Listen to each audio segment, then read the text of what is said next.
shining the spotlight of creative and innovative thinking here is we think this is a model for public-private partnerships for now and for the future. Last year, for those of you who joined us, we were at the Portage Lakefront and Riverwalk, which was at a site that had been written off, but over 4 or 5 administrations and new vision, that now is a model for a national park and is recognized worldwide, just like this place can be recognized worldwide as a comeback airport, a comeback city, a comeback. Why do those in government want to bring businesses to their communities? It's not so you can have a lot of businesses in the community. That's always good. But the bottom line for bringing business to the community is so that the people who live in the community can have the opportunity for jobs, for employment. And so that's been one of our primary focuses as we look at what's going on in terms of construction at the airport. But it's also a long-term focus because we understand that as we develop the airport, it's not just construction jobs, because construction jobs come and go, but it's really long-term sustaining jobs that we're looking at.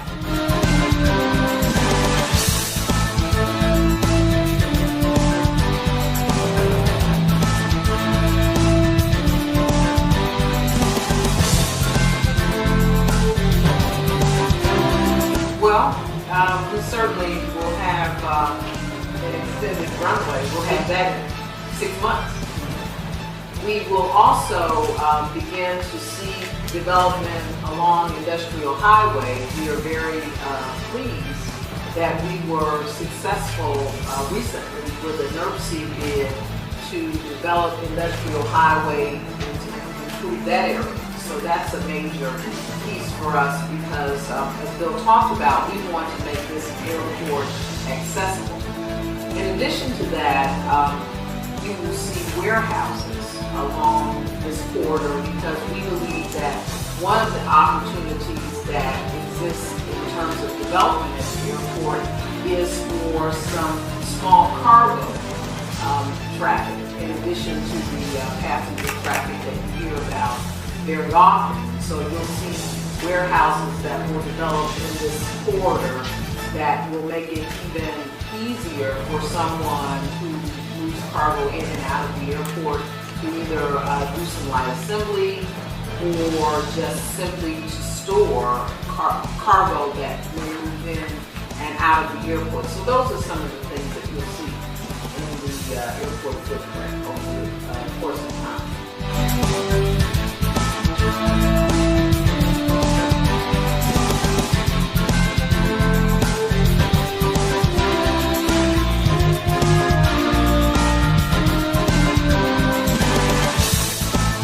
Great question. We talked about the merging of the initiatives.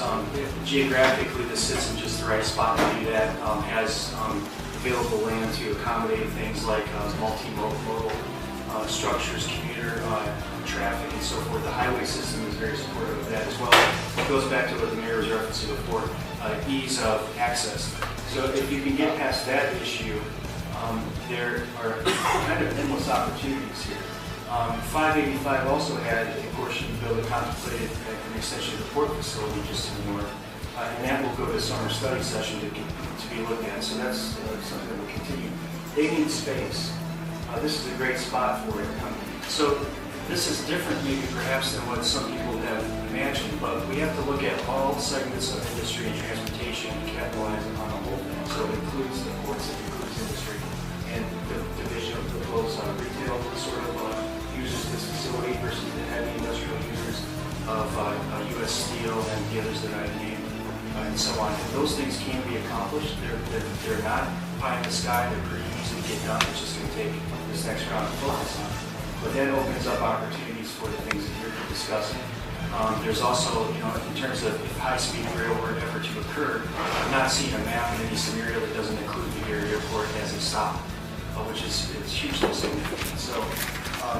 We need to get over these immediate hurdles, but I think this is really situated well to accommodate many, many different modes.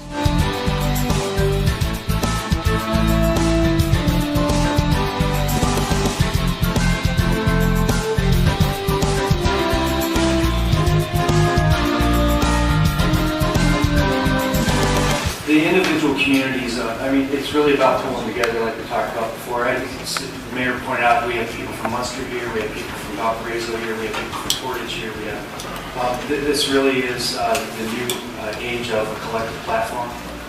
And so the boundaries have to be erased. The recognition of the economic value to everyone that lives here has to be first and foremost. We didn't have this problem with the steel industry when it came in. Everybody understood you could get a job there. This should be the same thing.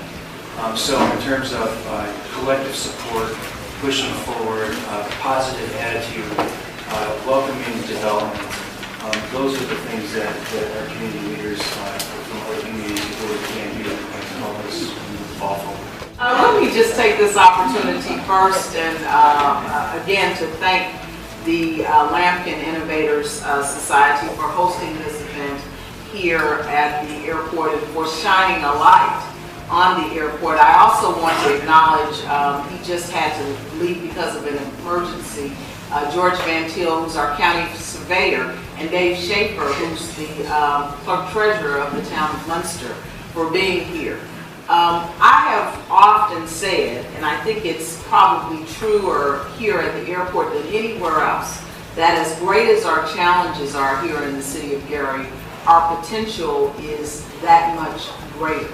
And we see that potential coming to pass as we work here at the airport. And I just want to encourage everyone here in this room and those who aren't in this room to get on board, because this train is absolutely moving.